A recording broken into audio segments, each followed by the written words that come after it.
Тетя Настя, а у вас день рождения когда? 7 января на Рождество. Да, Да. точно. От Рождества пошел мне уже 2 года на сотню. 91, да? Да. А прошел уже 91, а это уже другой пошел. Да, это уже Я ж пошло. 30-й год прожила, считай. Мгм. О, 30-го года я.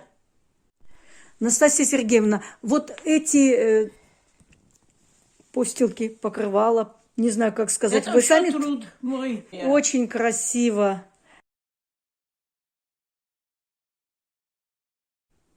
Да.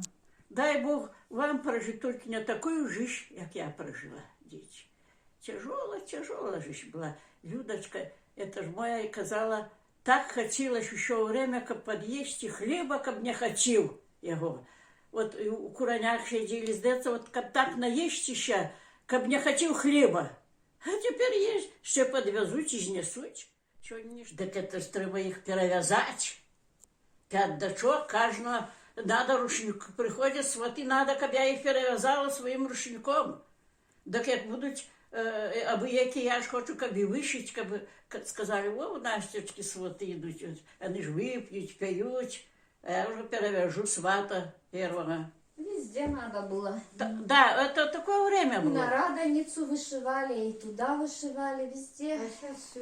Не Радоницу, это же большой праздник. Не, я имею в виду, что и туда кресты обвязывали тоже полотенцами. Ну, А да. у вас остались рушники какие-нибудь посмотреть? Там які вже я пороздавала, вже що. Это с Гомельского музея забрали, да? С Гомля приезжали, так вот они фотографировали, доказали мы верно, мы хатунку там просто. Это первое наше-то было. А потом уже начали гладить быстрее. А раньше там выбирали хрестики по 3 ниточки, да это, так тоже. Теперь уже... А вы вот это ткали в какие годы? Вот эти коврики, вот эти покрывала. Это какие годы были? 60-е, 70-е? Это 60-е мой Сергей, так? Так вот, как дитя малое, а я сижу, колышу и вышиваю. Как бы она, это 60-е Гриша. Гриша 60-го, а 50 це у мене так через 2 годи. Через 2 года 50, 54-го Іван, 58-го Надя, 60-го Гриша. Так это через 2 года. Теперь добро жить, только, знаете, не скучно жить, это мне только. Вот позираю, думаю, о, скучно жить какая-то. Сейчас уже просто возраст у вас такой. Нет, так вот если дети приехали, было указание, то быстрое время проходит. А сегодня мне уже сильно тяжко. Завтра не знаю, кто не приедет. А что вот вы помните о тех годах, которые вы говорите, очень тяжело было? Это до войны или во время войны или после войны? Это самая тяжелая война. Вот, самая тяжелая. До войны батька пошел на Финляндский фронт. Пришел, уже там победили, пришел раненый рука. Тут не пришло, вот началась уже отечество. Вот это самое тяжелое год были, 10 год мне было. Вот. Потому что мы даже с сестрой ездили в лес с саночками, дровы тягали. Дед моего батька прожил 103 годы. Так и он нам санки сделал, да и с развалками. Да, вы там рейсте, ну, долго, я тут дома разработаем. И вот Маня возьмет так вот так, идем вперед. А я вы сзади помогаю. Так это же утомится, ну это же где по хорошей дорожке, а где надо жильца вытерти по снегу. Ты ж добро упинаешься там. Это так из войны мы жили. Как я добро упинаюсь. Да киньте на руках. Я уже, а уже дед подросты, когда, думаю, я уже там, и уже я только держу за такие, где на бой. А возле леса, где по снегу, покуль вытягнем ты. А тогда дома, вот так мы жили, поприходили, кто с войны, собі ж діла. А ми довго, годов 3 сидели у землянці. А он в каком году погиб? 26 января 43-го года погиб. Ага. 26 января. И вы потому без хаты и сидели, что... Да сидели, кто пришел, те инвалиды, они собі, а ти сиди там. Годов 3 сидели у той яме. А потом как сделали? Кто помог или как? А потом уже как люди, знаете, мы начали с этим братчиком вот из 33-го года корову пастить. 9 коровок пастили, это еще у нас своей не было. Начали пастить людские коровки. Значит, вот мы лето пасом, и он день отработает. Вот такое было.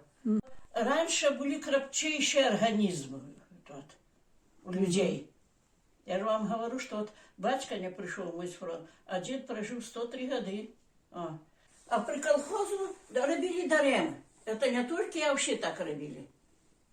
Колхоз это общее робим, і нічого ми не так, то напашив, а деяких уже саме плашишеньких на процедні там, сколько вийде грамів, уже подсчитаете в конце года.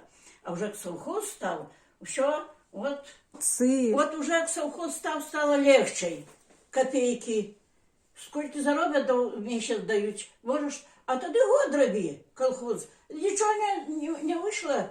Сидит. И жили за счет своего хозяйства. Да. Ну, мы всегда держали 2 коровы, да 3 кабаны. Не голодали. Убьешь, это тушенки научилась делать, ставляю. Коли что, отмадивать, пойдут, откроют, подогреют и едут. А когда успевали вышивать, ткать, вязать вот эти коронки? Я уже и забыла, когда. Ну, ночью мотикали. Ну, никто же мне не давал, сама. Ну, да. Собирались ко мне заседать, так а у кого же мужики едут в учинку, на сердце, да больше. Тогда же не было света при колхозе, это уже стал совхоз, стал свет, стало совсем другое. Ну, теперь жизнь добра, только нечем хвалиться, я вам говорю честно. Нечем.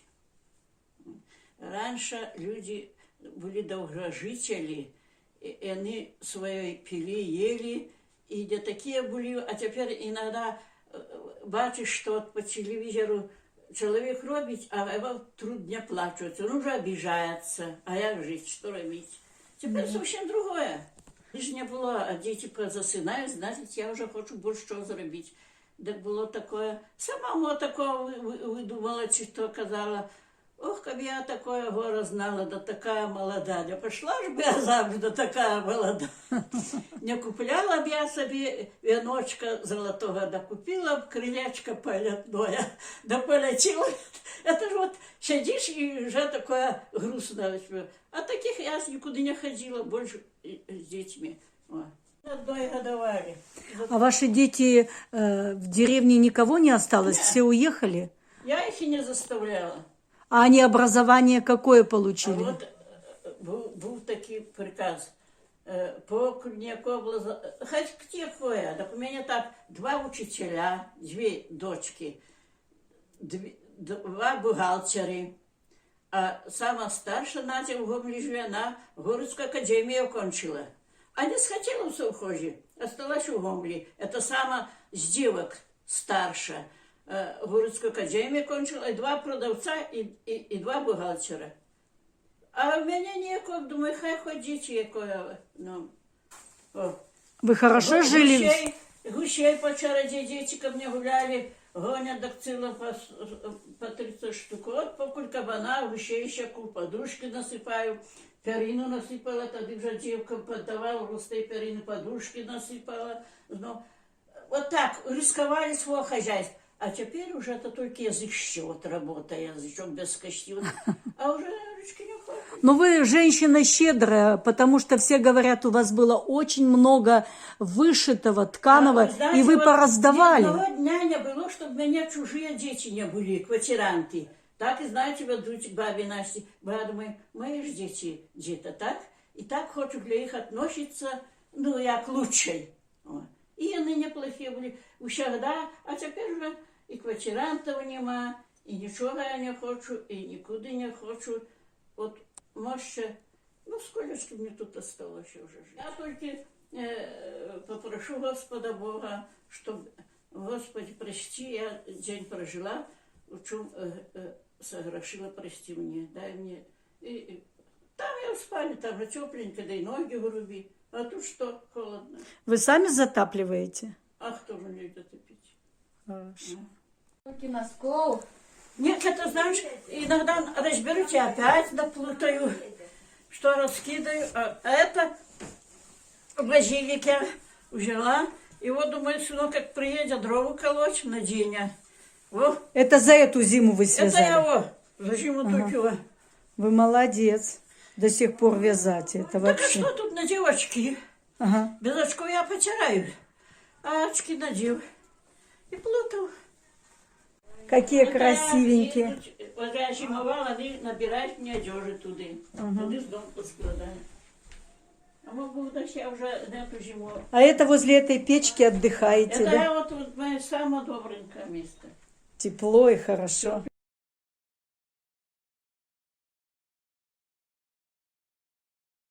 Да, приедут дети, приедут дячі, чотири у мене 3 дячі. Хочу, щоб вони бачили, а ти ж примір будуть брати, яка його матка, да щоб до спору да будуть попікати. Ага. Так вони навіть старші казав, от як всі такі були, як мама. Даже мене він завжди називає мамою. Я його синочком, синочки. Добро.